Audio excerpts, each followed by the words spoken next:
नमस्कार दोस्तों। 10 नवंबर 2025 शाम को 6:45 दिल्ली में रेड फोर्ट के पास मौजूद सुनहरी मस्जिद पार्किंग लॉट से एक Hyundai i20 की गाड़ी बाहर निकलती है। ये गाड़ी लाल किले के पास से यू टर्न लेकर सीधा उसके सामने वाली सड़क पर आती है। 6:52 ये बहुत धीरे धीरे चलकर एक रेड लाइट पर आकर रुक जाती है।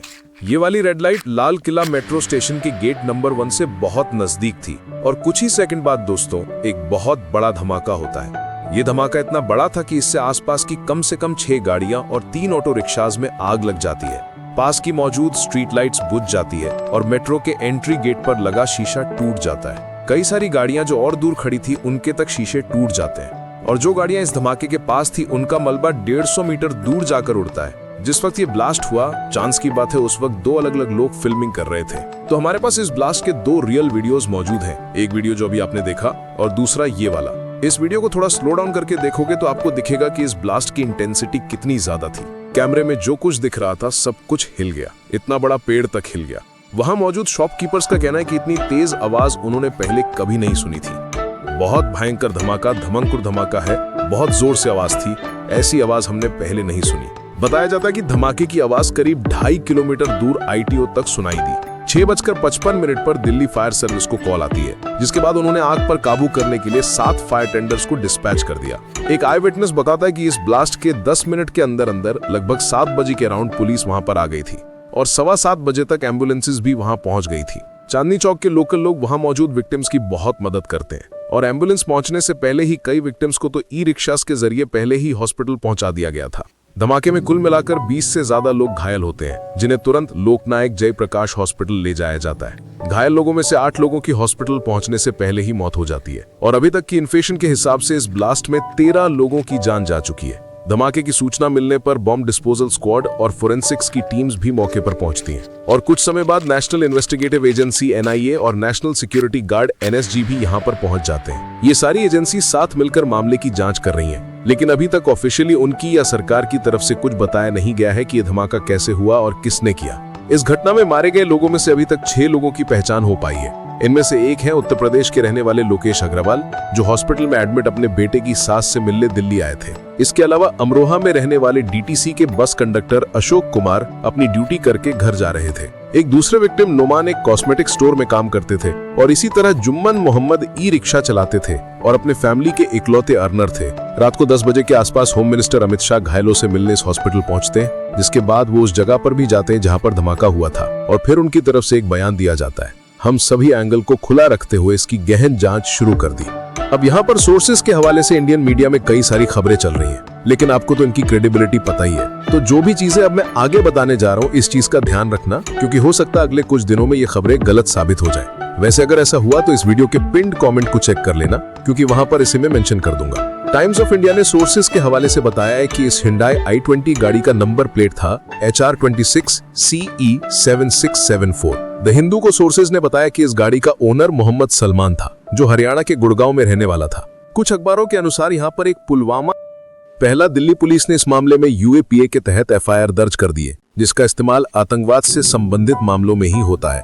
और दूसरा, भूटान के दौरे पर गए प्रधानमंत्री नरेंद्र मोदी ने अपने भाषण में इस धमाके को एक साजिश बताया है।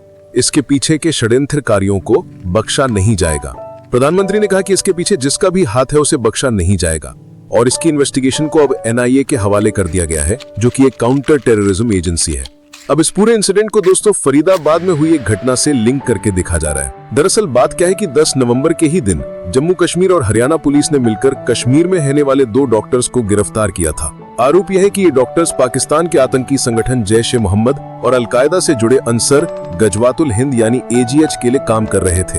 असल में कुछ समय पहले श्रीनगर के नौगाम एरिया में जैश-ए-मोहम्मद के सपोर्ट में कई पोस्टर्स लगाए गए थे। इन पोस्टर्स पर पुलिस और आर्मी को धमकी दी गई थी और जब जम्मू कश्मीर पुलिस ने जांच करी तो इसमें काजीगुंड के डॉक्टर आदिल मजीद रादर का नाम आया, जो उस वक्त उत्तर प्रदेश के सहारनपुर में एक हॉस्पिटल में काम कर रहा था। आदिल को सहारनपुर से गिरफ्तार किया जाता है और पता चलता है कि पिछले साल अक्टूबर तक ये अनंतनाग के गवर्नमेंट मेडिकल कॉलेज में काम करता था। जब पुलिस ने इस मेडिकल कॉलेज में आदिल का लॉकर चेक किया तो उन्हें यहाँ से एक AK-47 मिली। फिर आदिल के जरिए पुलिस पुलवामा में रहने वाले डॉक्टर मुजामिल अहमद गनाही तक पहुंची, जो अभी फरीदाबाद की अल फला यूनिवर्सिटी एंड हॉस्पिटल में पढ़ाता था। लगभग 10 दिन पहले मुजामिल को डिटेन कर लिया गया था और उसके बयान के आधार पर फरीदाबाद के एक गाँव में छापा मारा गया था, जहाँ उसने किराए पर एक घर ले रखा था। इस घर में दोस्तों पुलिस को लगभग 360 किलो के एक्सप्लोजिव्स मिलते हैं। अप्रोक्सीमेटली 360 kgs जो है इनफ्लेमेबल मटेरियल बरामद हुआ है, जो कि सस्पेक्टेड अमोनियम नाइट्रेट है। बाद में और रेड्स की गई तो एक्सप्लोजिव्स का नंबर 3000 किलो से ज्यादा बताया जा रहा है।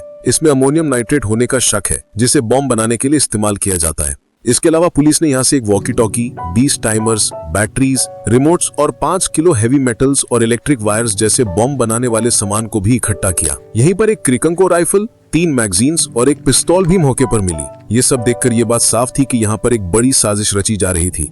इनकी गिरफ्तारी के बाद लेकिन दिल्ली में रेड फोर्ट के ब्लास्ट से पहले पुलिस ने यह भी कहा था कि यह ऑपरेशन अभी भी जारी है। तो फरीदाबाद में आतंकवाद के आरोप में जो अरेस्ट हुए और दिल्ली में जो रेड फोर्ट ब्लास्ट हुआ, इन दोनों को एक साथ जोड़कर देखा जा रहा है। द इंडियन एक्सप्रेस ने जम्मू कश्मीर पुलिस के टॉप सोर्सेस के हवाले से बताया है कि दिल्ली में जो ब्लास्ट हुआ वो फरीदाबाद में अरेस्टेड लोगों से कनेक्टेड है। हालांकि इस बात को भी अभी तक ऑफिशियली नहीं कंफर्म किया गया है सरकार के द्वारा, लेकिन इंडियन एक्सप्रेस के मुताबिक इस ग्रुप में मुजामिल के अलावा 2 और डॉक्टर्स शामिल थे। इनमें से एक लखनऊ की एक महिला डॉक्टर है जिसे गिरफ्तार कर लिया गया है, लेकिन एक डॉक्टर उमर नबी अपने साथियों की गिरफ्तारी के बाद गायब हो गया था और इसी उमर नबी पर यह धमाका करने का शक है। अलेजिडली ये पुलवामा के उसी कोयल गांव का रहने वाला है जिससे मुजामिल आता है और ये भी अल फला यूनिवर्सिटी में काम करता था। मुजामिल की गिरफ्तारी के बाद पुलिस इसको तलाश कर रही थी। इस उमर नबी को दिल्ली धमाके से जोड़ने वाला एक और प्रूफ ये ह्युंडई की i20 गाड़ी को बताया जा रहा है। हिंदुस्तान टाइम्स ने पुलिस सोर्सेज के हवाले से बताया कि धमाके में इस्तेमाल हुई ये गाड़ी आखिरी बार उमार के पास थी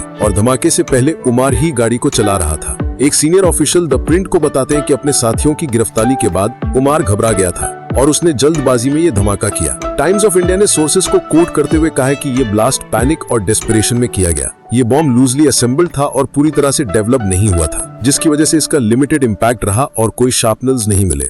उनके अनुसार उमर ही इस गाड़ी को चला रहा था और इस ब्लास्ट के एक्सप्लोजिव्स उसी तरह के हैं जैसे फरीदाबाद रेड्स में मिले थे। पुलिस ये जांच कर रही है कि मारे गए लोगों में उमर शामिल है या नहीं। इसके लिए उमर की मां का डीएनए सैंपल लिया गया है। ये एक बेहद ट्रैजिक और दिल दहला देने वाली घटना है। 13 मासूम लोगों की जान चली गई, कितने परिवार उजड़ गए। ऐसी घटनाओं के बाद जो सबसे जरूरी चीज होती है वो ये कि हम सब अपना धैर्य और विवेक बनाए रखें। आतंकवादियों का मकसद होता है देश में आतंक फैलाना और ऐसे समय में इसलिए जरूरी होता है एक दूसरे के साथ खड़े रहना। 3 चीजों से यहाँ पर दूरी बनाकर रखें। पहला, वो टीवी मीडिया चैनल्स जो इस इंसिडेंट को सेंसेशनलाइज करेंगे टीआरपी के लिए।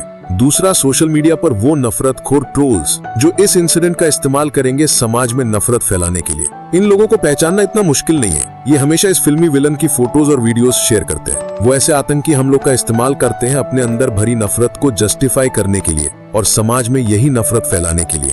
और तीसरा, अपने अंदर के खुद के बायसेस। बहुत से लोगों की ये टेंडेंसी रहती है जब किसी भी इंसिडेंट में सफिशिएंट इन्फॉर्मेशन अवेलेबल नहीं है तो वो इंस्टेंटली कंक्लूजन्स पर जंप करने की कोशिश करते हैं। जैसे कि कई सारे कमेंट्स मैंने सोशल मीडिया पर देखे कि बिहार इलेक्शंस अगले दिन थी, उससे पिछली रात में धमाका हुआ तो पक्का इसके बीच में कोई कनेक्शन होगा। मैं मानता हूं कि इस सरकार ने ऐसे कई काम किए हैं जिससे इन पर बिल्कुल ट्रस्ट नहीं किया जा सकता, लेकिन इस तरीके से बिना किसी सबूत के इस तरीके से कंक्लूजन पर पहुंच जाना ये भी बहुत गलत है। चीजों को हमेशा क्रिटिकल नजरिए से देखिए, लेकिन बेबुनियादी कॉन्स्पिरेसी थ्योरीज मत फैलाइए। लेकिन इसके अलावा यहाँ पर सवाल पूछने भी जरूरी है। कई सारे सवाल यहाँ पर उठते हैं, खास तौर पर होम मिनिस्टर अमित शाह के ऊपर। जनता के सामने उनकी अकाउंटेबिलिटी बनती है। आखिर बॉर्डर उनके कंट्रोल में है, देश की इंटरनल सिक्योरिटी उनके कंट्रोल में है। तो सबसे बड़ा सवाल यहाँ पर ये उठता है कि आखिर 3000 किलो एक्सप्लोजिव्स कैसे आ गए फरीदाबाद में। ये वही सवाल है जो 6 साल पहले भी उठा था पुलवामा हमले के दौरान। आखिर 300 किलो एक्सप्लोजिव्स कैसे आ गए देश के अंदर। मैं उम्मीद करता हूँ यहाँ पर अच्छे से इन्वेस्टिगेशन होगी और सालों तक का इंतजार नहीं करना पड़ेगा जनता को इस सवाल का जवाब पाने के लिए।